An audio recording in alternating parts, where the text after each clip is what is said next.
All right, that's good. I requested walk-up music, but I was hoping for something a little bit different. But anyway, my name is Dr. Rob Wellman. I'm principal at Floyd Central High School. I want to welcome you to Floyd Central. I know many of you, it might be your first time in the building, first time maybe in this area of the building. Many have been maybe to performing arts events or athletic events, and maybe have not been in the academic end, but that our purpose tonight is we have several different reasons for having this. I do have this PowerPoint that we're going to go through here in a few minutes, and I'm going to email this out to Mrs. Ivy, Highland Hills, and I'm also going to post it on our website in the coming days for you guys. And it's got a couple of videos on here that I think you might find helpful. One in particular is on dual credit. This is one that WNAS made a few years ago that has been... Can you hear me? All right, I apologize for the change in venue. Typically what we would do is we would have it in the auditorium, but as many of you know, we have Anything Goes, opens up this Friday, and this is their last chance for a dress rehearsal. So instead of getting into a turf war with the theater department, I thought we'd just go ahead and have it in here, so here we are.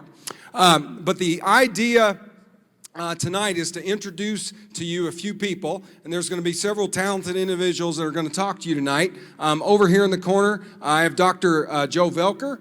Okay, he is assistant principal in charge of student development. I have Mrs. Jody Johnson. She's assistant principal in charge of staff development. And then Mr. Jeff Sequeira, who is our director of activities. So they will each speak on various topics this evening. And then just over here, I have Mrs. Chelsea Davis. She is the freshman counselor, or counselor for most freshmen in the building. We have Mrs. Brittany Eisner here. She is in charge of 504 IEPs and testing. And then we have Miss Christina Mayfield over here. She is our special education facilitator. The others that you will see were not able to join us tonight, but they are our upper class counselors. They do a fantastic job in the school, valuable members of our team, and bring lots of good things to our staff. But the goals for today, we've really got two. And I know high school has become a lot more complicated. It's complicated, it's overwhelming, and so I know, especially if it's your first student that you've sent to high school, there's a lot of information that you got to process. And you're not quite sure what to do with it. I think if you went to high school 25 years ago, there were a couple of choices. Either you're going to college or you're not. Either you're maybe going to Prosser or you're not. And that determined what your future was. And right now, we've got lots and lots of different pathways. Not a wrong pathway to choose, okay? But there's just a lot of choices. So one of our first things to do is to reassure you, okay? Reassure you that we're going to take care of your kid. Okay, we're going to try to find the best path for them, okay, give them the tools they need, and then encourage them forward in partnership with you. And then the other thing is to inform. Okay, I'm going to throw a lot of information to you. We will emphasize certain things. There's some that we're just going to kind of throw out there just to kind of plant a seed in your head, as well as maybe your student, your son or daughter. And that is just to get them to think a little bit further ahead than maybe this far in front of their face, to get them to think about what it is the end product is going to be when they get out of high school. Okay, so thank you for choosing us. I do want to point this out, that we are in a highly competitive market for education today. We have another public school. We have several public schools within the area. We have several private schools in the area with rich traditions, and you have chosen us, okay? And we want to thank you for that, and we're not going to let you down, okay? But we know that sometimes that choice is not easy. Some, maybe it was a no-brainer for you. Others, I know, have probably thought, maybe some of you out there are still mulling it over, okay? But we appreciate you giving us a chance and choosing us, and I don't think that you'll regret making that choice. Okay, our mission statement that we have in every classroom, best thing I like about the mission statement is everybody knows what it is. Every student successfully completes high school. All right, and that can mean a couple of different things, okay? What does that mean successfully means? Well, we need to help every student reach his or her potential, okay? That is successful. If that's not the case, then we're not successful. And so that's something that can apply to each and every student in our building. Okay, the other thing that I've got, I like to put things up and try to encapsulate everything that we do in maybe one slide. okay, in one slide. And I'm not going to get into a whole lot of detail on every single one, but I do want to point out several here. And this kind of goes over 4 or 5 different areas. Number one, up in the upper left-hand corner, I know it's difficult to see, it says the Highlander Pledge. And that is behavioral expectations we have for students. And if students read any part of that pledge at all, the first part says every student is entitled to dignity and respect. Or every person is entitled to dignity and respect. We didn't have to parse it out and identify any type of disability or anything like that at all, or any type of person, sexual orientation, whatever. We said every person. And if we're able to live by that, then we're all going to get along great and we're all going to be successful. Okay? And that was, by the way, that whole pledge was devised by students at this school several years ago. The other thing where it says PLC right there in the right corner, that is mainly for teachers, but what we look for is a balance of things. We know that good teaching is a balance between science and art. We know that collaboration, when teachers have to work in teams, we know that best teams work when they hold each other accountable and they are supportive of one another. There's a balance. And that also learning is both reflective and confident. We're trying to learn new things and question, but yet we're going to be confident with moving forward. So we're capable, our staff is actually capable of holding 2 thoughts in their head at the same time, okay? With not arguing too much. All right, and then over on the left, we have numbers. Those are numbers that we need to deal with, of course, in today's society when it comes to testing and all of that stuff and measurement and how that's important. Numbers are important too, so we have SAT numbers that we want to hit when students are juniors. We have a graduation rate we want to hit from year to year, and then we have diploma trends that we want to hit. In the bottom right-hand corner, this probably applies a lot more to, well, it applies to students probably most, but it applies to everybody in the building. This is an assumption that we try to make, and I've got this up everywhere, okay? It's WTL, and that stands for wanting to learn. Okay, and what we do, and I know we have the mission statement up there that every student successfully completes high school, but what we want to assume of everybody in this building is that everyone comes here wanting to learn. Everyone comes here wanting to learn. If you have that assumption, okay, then that mindset affects how you attack each day or how you look at each day as a teacher, as a student, as an administrator, counselor, or whatever. And those are the basic assumptions that we have. All right, not perfect. We have issues just like every other institution. There's no question about it, okay? But that is the ideal that we are working for. All right, so I'm going to get up here. I'm going to get off the stage here for a while, and I'm going to turn it over to Mrs. Davis, who is going to talk to you about more practical things and not kind of this the philosophical stuff, but she's going to talk to you about scheduling. Could I get your all's attention just up in there, please? Could you all look down here? This is going to be really important for you 8th graders, okay? And I'd like you to give Mrs. Davis your attention while she goes over some really important things when it comes to your schedule. Okay, thank you. Hello, yes, my name is Chelsea Davis, or Mrs. Davis. I'm the freshman counselor here at Floyd Central, as Dr. Wellman said, and I'm going to talk about registration and this next week, what that looks like. So if your student currently attends Highland Hills, you should have received a letter in the mail about a week and a half ago with information about this week and the green registration worksheet. If for whatever reason you don't have that worksheet anymore, I have extra with me here tonight. Your student will also get a copy during their tour here at Floyd Central this week, and I'm bringing more with me on Monday to Highland Hills. So this is where you will write out what classes you want to request for freshman year. It will help you stay organized for when you go to sit down and enter in these requests into PowerSchool. This will be due next Thursday. Counselors will be at Highland Hills next Thursday to collect these worksheets and then make sure that all students have entered in their requests into PowerSchool. So there are 3 core classes that all freshmen have to take: an English, a math, and a science. They're going to talk more about diploma tracks and requirements and the different level placements, so I'm not going to go into too much detail right now. However, for English, you will take an English class all 4 years. Your option for freshman year is English 9 Standard or English 9 Honors. We always tell students we encourage you to talk to your current English teacher if you have any questions or if you're questioning what placement that you should take. They know you better than we know you, so talk to them. For math, there are a few different options. However, there's a typical sequence for the first 3 math classes: Algebra 1, Geometry, and then Algebra 2. So most 8th grade students are probably in pre-algebra, so that means they will take Algebra 1 as a freshman. Some students, however, are taking high school math classes and getting credit while they're in middle school. So if they're currently in Algebra 1, you will take Geometry or Geometry Honors as a freshman. If you're currently in Geometry, then you'll take Algebra 2 Honors as a freshman.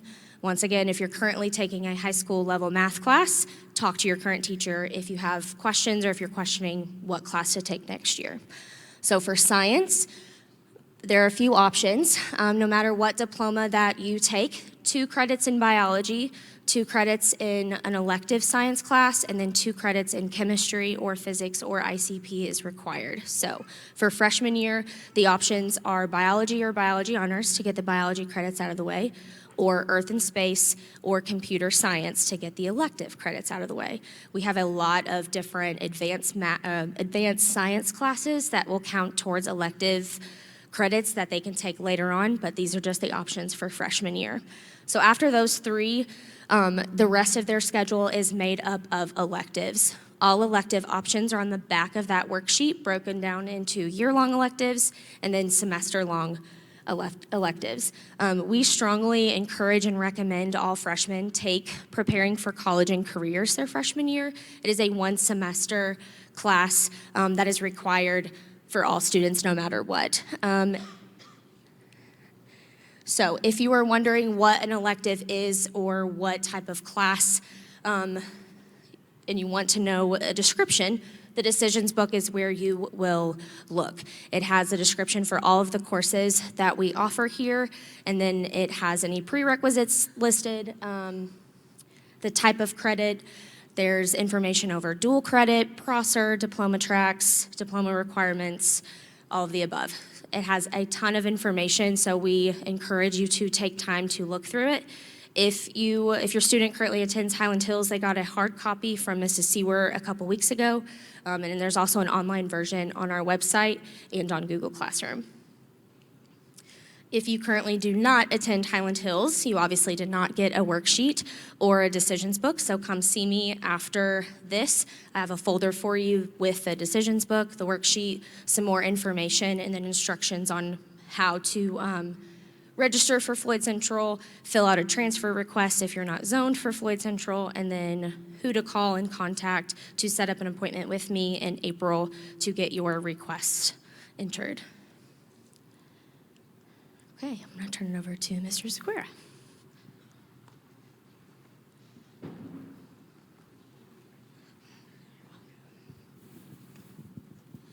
Okay, before we get started, Carolyn Cromwell, she's our PTO president. Some of you signed up to get into a drawing, so I'll go ahead and let her talk to you here briefly, and do your thing. Okay. All right, thanks everyone for stopping by the PTO table. You can think of us as the high school club for parents. We have lots of fun. We get to do giveaways for the kids during the year. We do giveaways and events, dances. We have luncheons and special party cart treats for the teachers and staff. So all year long, we're looking for you guys to join the club. And so we'll just do our little drawing here for the backpack. Okay, so the number is 802-104. 802-104. Right in the front. We have a winner. All right. Welcome to Floyd Central. Tax dollars at work right there. Well, maybe not, but. Physical education, athletic programs. Once again, I'm Mr. Sequeira. I'm the athletic director, and going to talk to you briefly about this. Everybody in high school has to take 2 credits of PE to go along with all the core subjects. However, one way that you can get that cleared, we're going to talk here in a moment, is be able to be involved in the sport or potentially some other activities. So any student participates in a sport, marching band, cheerleading, or dazzlers can count that as one of their 2 PE credits. Okay? So if your child is in one of those, when the counselors call them down to the office, they're going to talk to them about, do they want that to count? And they can do that, and they'll actually start out with a B, but if they want to take the class, takes like an assessment and change it to an A, they'll be able to do so. But that's what we call our physical education PE flex credit. But like I said, the counselors will get with you in more detail if your child wants to take advantage of that. Elective PE, it's a class that really works on the overall body, strength, conditioning, agility, flexibility. But we've put in about $250,000 fundraising through lots of different teams. We've had a lot of great donations. So we have a state-of-the-art facility, and we also have a person, Coach Gumble, who is a strength and conditioning coach. So it's no longer the football coach in there with a bunch of athletes, because obviously they'd be maybe just focusing on the football team. But a great program. We highly encourage, if your child wants to be involved in sports or activities of that nature, please make sure they get into elective PE. And it says on here, it's on the PE form, make sure that you put what sport they are going to be interested in on the green registration form. Athletic programs, we have 21 IHSA varsity sports. So we basically do everything here except for gymnastics. So we've even picked up girls wrestling here recently, and also boys volleyball is a big hit. We've been doing that for about 8 years. So we've got something for everyone. And if you're not involved in sports, the performing arts is huge. ROTC, all the clubs that you saw out there in the spine. Just lots of opportunities for kids. We expect you to get involved in something. And if you need some help finding a home, if your child needs a place to find, we can help them with that. But we have a new program for the sports, and many of you probably already dealt with this. It's called Final Forms, the program. I know Mr. Allison's in here. He's kind of, we're banging our heads because it's new to us, and you have to download your physical, or normally you would just turn it into school. So it's a little bit of a headache that first year. Next year it's going to be much easier because you kind of click a button and say all the information is the same, and really all you have to do is download the physical. So things will get easier. So if you're planning on doing a fall sport, please make sure you take care of that information over the summer, so when your child comes here to school and they're going to try out, everything's up and running, and there will be no hesitation in them getting started. Athletic eligibility, now that you're in high school, there is that requirement that you have to pass 5 classes. That's not our rule. It's the IHSAA, Indiana High School Athletic Association, but we will help you with that and kind of keep track of that. And we do have a code of conduct. So we expect not only our athletes, performing arts, but anybody that's involved in extracurricular activity or co-curricular activity, that they are held to a higher level, because they're representing Floyd Central. Not that all students don't, but we send them on a bus to go to Zionsville for a marching band contest, or they go to Evansville for a wrestling match. So when they leave and they're on the bus and they're going out to eat at these facilities, we want to make sure that they understand we do have higher expectations for them, and that's all covered in the code of conduct. And last thing here, many of you know Mr. Michelle. He's a PE teacher over at Highland Hills. So some of you guys, gals in here, and also parents, your child's going to be getting real close to the age that they're going to start driving. So we do have that program here at school. It's not a class anymore like it used to be, but Mr. Michelle does run that program. You'll be able to sign up for that when your child gets close. Don't hesitate, give us a call. We can get you the phone number to get in touch with him so that you can get signed up for driver's education. And now I will pass it on to Mrs. Johnson for diploma and graduation requirements. Okay, some of you might be thinking it's really early to be talking about graduation requirements, but high school is a lot different than middle school, and so we want to make sure that everyone comes into this knowing exactly what expectations are as far as classes go. So This is the biggest difference that we run into with freshmen, is that you have to pass your classes in order to earn credit. So in middle school, you might not have necessarily passed everything and you just moved on to the next level. In high school, it doesn't work that way because credits are required for graduation. So you have to have the credits that you need in order to graduate. 1 credit for passing each semester of a course. The exceptions to that are study hall or being a teacher's aide. Those are not credited. A typical 9th grade schedule would take 6 credited courses each semester with the hopes of accumulating 12 per year. So when we say 6, like that's assuming that they are going to maybe take a study hall or be a teacher's assistant in their first year, but not necessarily. Some of them will take 7 classes. So transcript, all of this stuff will be posted on an official transcript, and if you have a student who is taking high school classes in middle school, they're kind of already starting their transcript. So if they are taking geometry or algebra 1 or a world language currently, those are for high school credit. Now, they also have the opportunity that if they do not perform as well as they would like, they could have those classes removed from their transcript at the end of their sophomore year.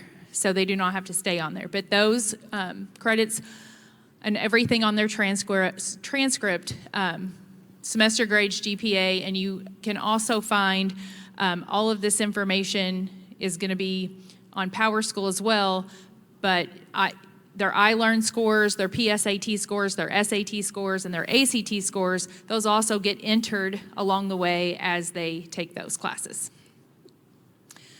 The Diploma Track. So Mrs. Davis mentioned this briefly, but there's different tracks that you can pursue. Core 40 is sort of our basic diploma.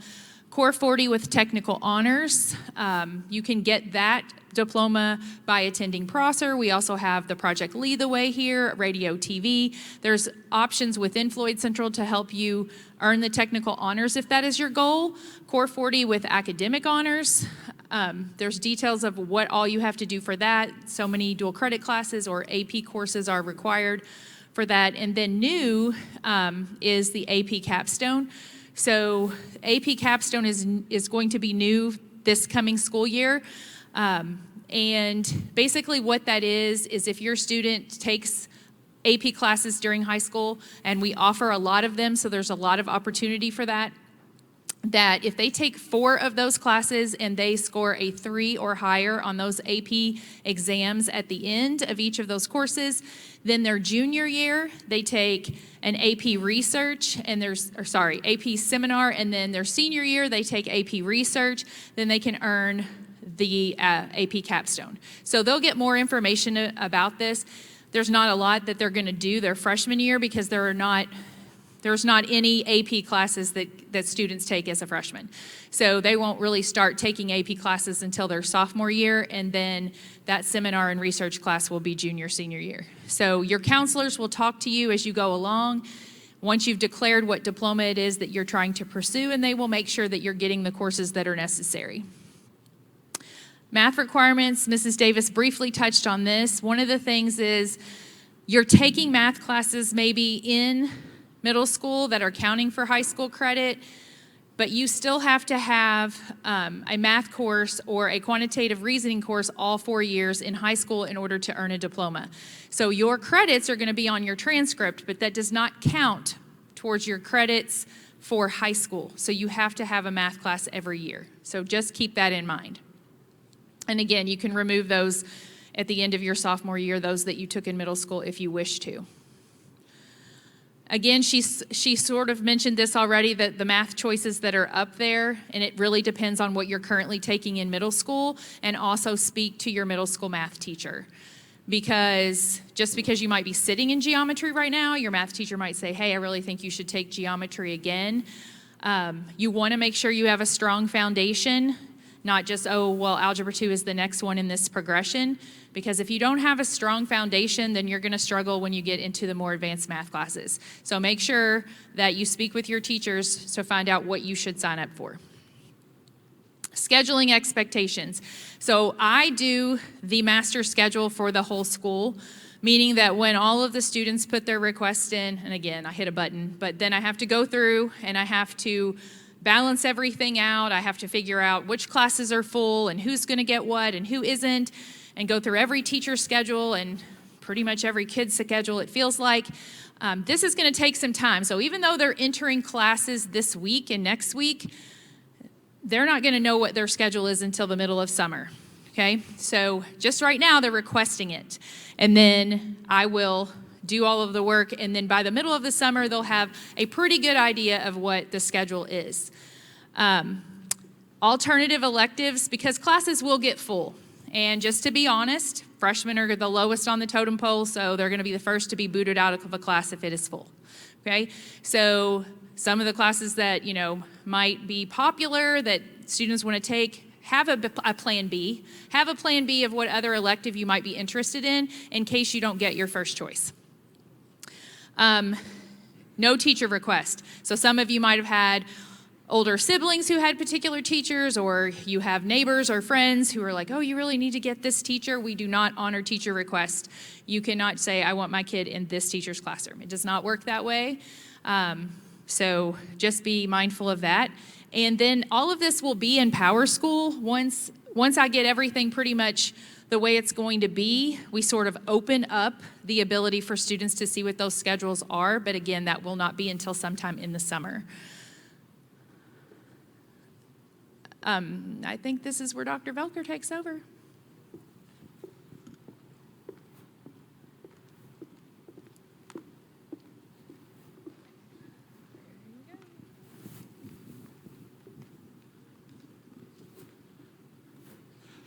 Good evening. My name's Joe Velker, and like I said, I'm one of the assistant principals here.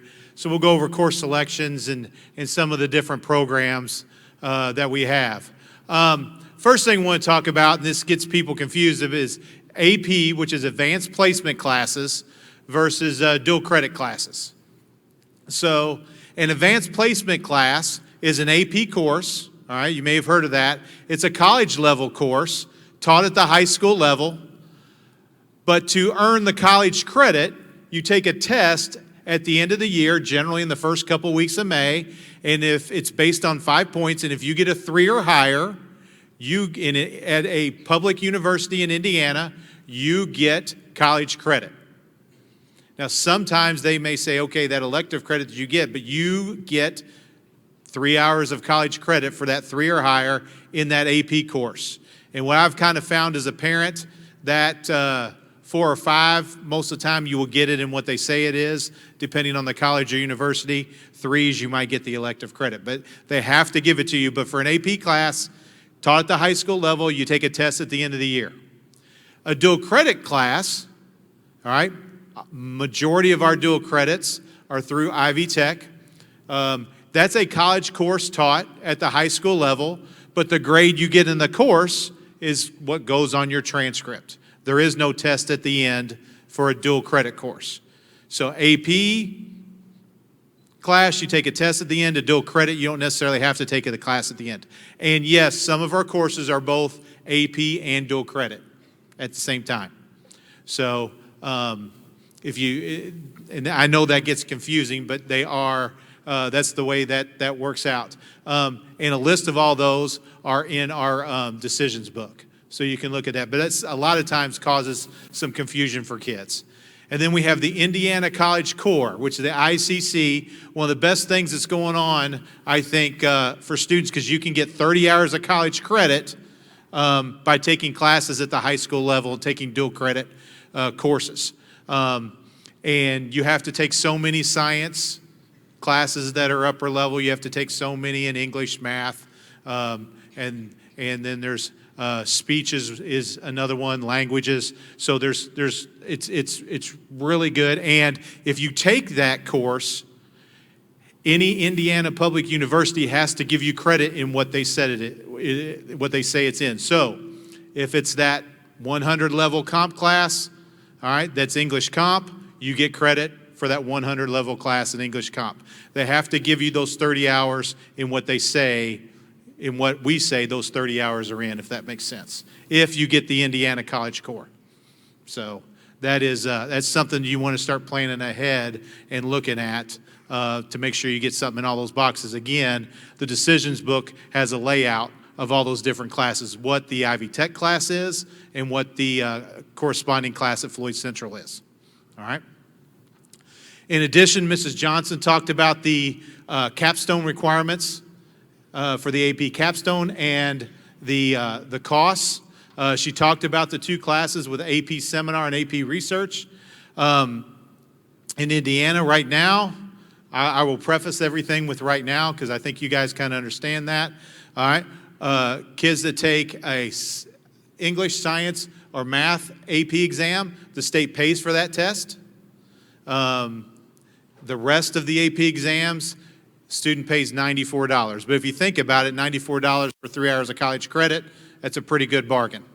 All right, tends to go up about $1 a year. That seems to be the price that happens. Goes up about that much. So you can see when they get to graduate, might be a little closer to $100 by then. So we don't control that price. That's set by College Board, which owns AP. And then, like Mrs. Johnson said, they will take, to get the AP Capstone Diploma, you will take AP Seminar your junior year, all right? And you work on a team project with a presentation, do some research-based essays, and then you have to get a 3 or higher on the AP exam for AP Seminar. And then as a senior, you take research, write an essay. People get intimidated by the 5,000 words. You're working on it all year. It's not really, it's not that difficult to get it done. All right. Hey, Jeff, you want to check out again, please? It says the power is going to go down soon. Got about 5 minutes left. And then you have to give a presentation about that, which was similar to what students did with the with the IB diploma. All right. And then Project Lead the Way. It's a 4-year sequence of courses. It is our Project Lead the Way sequence is engineering courses, and those have been very, very good to us. Kids enjoy that, and they're a win. All right. So with Project Lead the Way, there's 4 courses. They are all dual credit. So you can come in, if you choose to do that as a freshman, you can earn dual credit for the Project Lead the Way courses. And take those courses. If you take 3 of those courses, it could qualify for the as a pathway and your technical honors diploma. If you take 3 years of those classes, okay, so it'll get you there. But the first course is engineering design, so that's what you want to think about signing up for. But the kids go in there and they do a good job, and it's a way to get those dual credits started right away. Okay. And then the final thing that I want to talk about is Prosser, all right?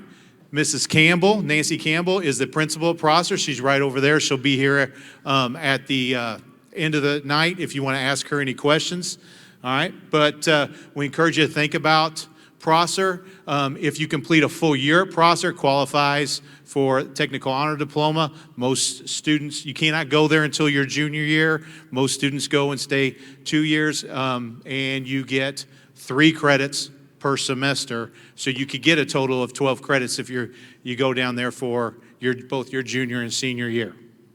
All right. Prosser has a lot of dual credits. They have you'll get to go on a tour and hear about those things, but they have a lot of dual credits with different universities, especially Vincennes. They have a special deal with Vincennes University. So students will take a tour of Prosser when they are sophomores. They will do that. They'll go down and get the tour of facility. And then you can always contact Mrs. Campbell for a tour, and they have an open house every year, 3rd Thursday of January. And you feel free to go down and visit them there. So, all right. And now we'll bring Dr. Wellman back up to finish it up. Okay, thank you. And hopefully you're getting the idea of that we have a lot to offer. Of course, that's the advantage of being a big school is, we've got 1,867 students currently enrolled, which means that we're just big enough to where we have something for everybody. Okay, something for everybody, and I think you'll see that by our programs. Obviously, you saw that out there with the clubs. That's not all of the clubs and extracurricular and co-curricular activities that we have, but we have something that people can attach themselves to and be successful with. And almost all of those out there were student-driven. Okay, so we're very happy with all of those groups going on.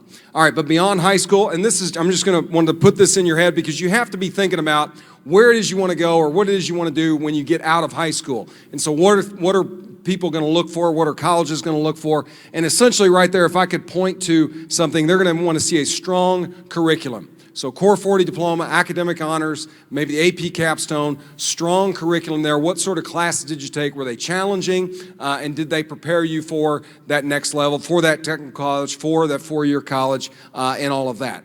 All right. What do universities want? And I put that up there for a reason. That's a ranking. That is from a survey taken from admissions advisors in colleges. And I want to just point out that these things right here, like we said, grades in all courses and grades in college prep courses, those are up at the top, how strong the curriculum is, and then way down here at the bottom is class rank. Okay, if you want to hear me get on my soapbox, ask me about class rank. Okay, I don't want to do that now. I want to respect our audience. Okay, so I won't do that. But I did explain how our class ranking system works in a video that was sent out several weeks ago. So that is detailed there. But that's way down the line. So don't be afraid of taking those rigorous courses, okay, because those are going to prepare you for the next level, or at least expose you to that.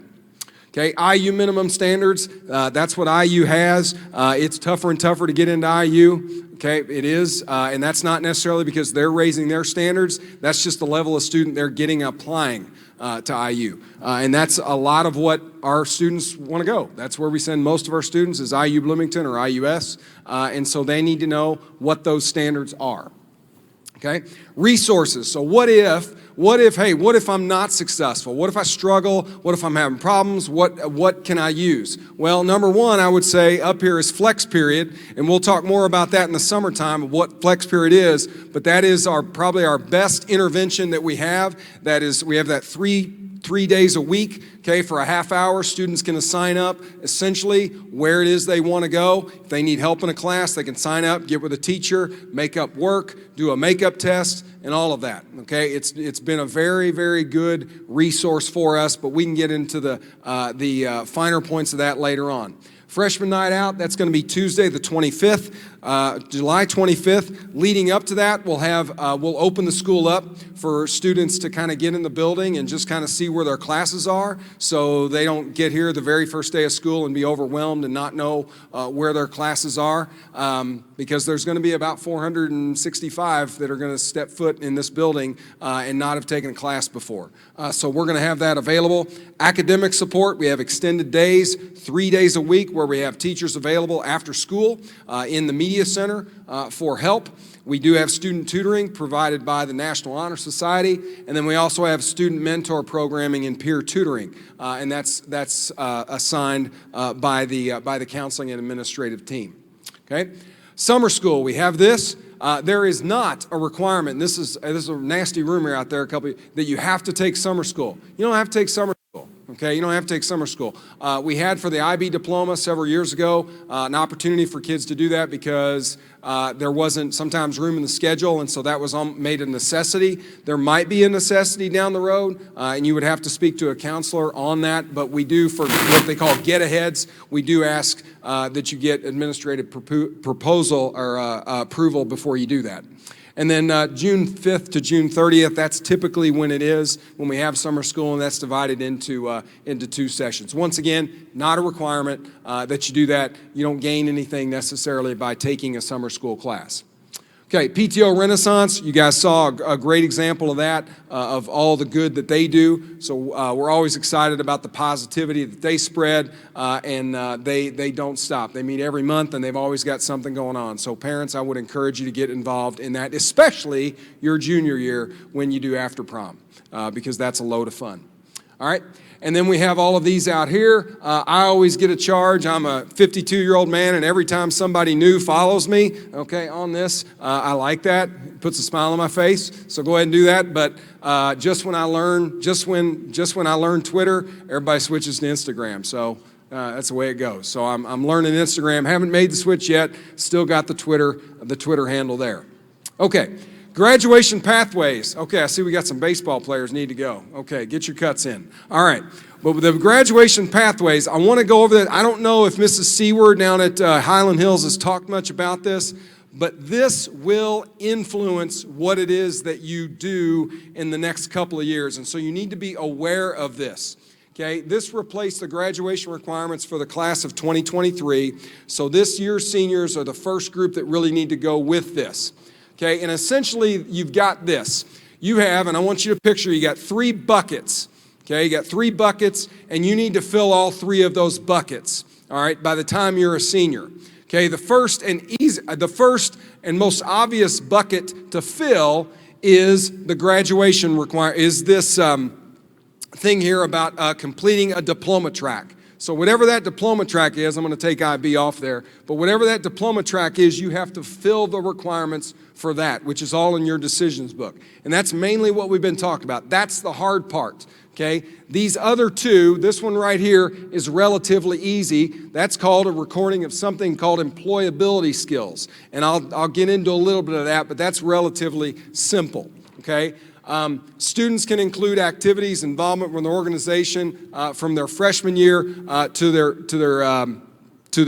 until graduation. So that's the employment. I don't know why it just did that, but employment skills, that is basically, did students have a job? Did they take part in a class called Planning for College and Careers, where they did project-based learning? That is something that the counselor can help with, and that's something that most all students can do. Did the students play a sport? Were they involved in extracurricular or co-curricular activities? That's relatively easy. This one, and that's a form that we have them fill out, okay, and that's something that I bet a lot of students already have done the requirement for that. The last one is a little bit more difficult, okay, and it's hard to explain to people. So it's essentially, can they show that they are college and career ready? Okay, in some, are they college and career ready? And they can do that in several different ways. Okay, did they earn an academic honors diploma? Now, it has to be an academic honors diploma, not a Core 40, okay? And they don't have to do all of these, they just have to do one, okay, for this third bucket. Okay, did they get a certain score on the ACT, the SAT, or the ASVAB, okay, which is usually what the military takes, okay? Does that mean if they take the ASVAB, they ask to join the military? No, okay, it can just help them get their qualifying score, okay? Or they do some sort of career path or something like that. They have an AP or dual credit courses. They have several of those. Or they've attended Prosser and they've done a career path there. Okay, so we will try to find that. The counselors will try to find that path or how to fill that third bucket in that sophomore, junior year. Okay, they'll start planning how that's going to be done. So that's essentially the 3 buckets. The one, make sure they do all the requirements for an actual state certified diploma. Number 2, they got to demonstrate employability skills. That's really going to be easy. Okay, and then number 3, they have to show post-secondary readiness in some way, whether that be a score on a standardized test that I talked about, okay, or some career path that they have completed. Those things are an academic honors diploma. That's the most complicated one there. Okay. Now, with all of that, I know I've thrown a lot of stuff at you. I want to close by just talking to you about what it is you need to be doing now, okay, what you need to be doing now, all right? So the task that you need to do is you need to join the Google Classroom class of 2027, okay? Please do that. Okay, students and parents, it'd be the best thing that you would do that. That's the classroom code. I'll give you a chance if you want to go ahead and take a picture of that right now. You can go ahead and do that. Okay, because that will be an important thing. That's where Mrs. Davis will primarily communicate. That's a good form of communication there. Okay, students should all have Google Classroom. And by the way, I'll come back to this. Okay, review registration information via Google Classroom. So all that information is on there. Okay, all that information on there. Write down any questions. We have a question and answer, a Q&A on the 13th. That is a Monday, correct? Monday? okay, of next week. That'll be for the students. So if you have questions, Mrs. Davis will be down there. I might try to pop down there because it's always fun to go to the middle school every now and then. Okay, I think Mrs. Eisner will be there. And then review the decisions book and fill out the registration form, the green one, with your student. Make sure you fill out the green one with your student that they will get when they come for tours, correct? Yeah, okay. So they should have that. So that is going to be an important thing that you're going to have to do. Okay, March 16th is the deadline to enter course requests in Power School. March 16th, so we need to get, before we're done, before we get out of here, okay, we need for that to be complete because we need to get accurate numbers. All right, so we will have them. That'll be a process that they'll do at Highland Hills, okay, down there in their science classes. You will enter requests on March 16th during science, if not entered before then, okay? So you will be able to do that. Students who do not attend Highland Hills, we can get a folder from Ms. Davis tonight, or come to FC in the front office, or you can call Mrs. Romines at the front office. We will have appointments set up all throughout April to register interested or moved in to those courses. Okay, so that is essentially what we've got. Like I said, join the Google Classroom, very important. Okay, make sure you review all of that information, and it wouldn't hurt to kind of go through the stuff that I went through tonight. All right, and then review the decisions book, and then complete that green form. Complete that green form, have it ready to go, so when your student goes in on the 16th, they're able to enter all that information there. Okay? I appreciate your kind attention. We look forward to having the class of 2027 here very shortly. And I tell you folks, I got 2 kids in college now. These 4 years will fly by. Have a great evening.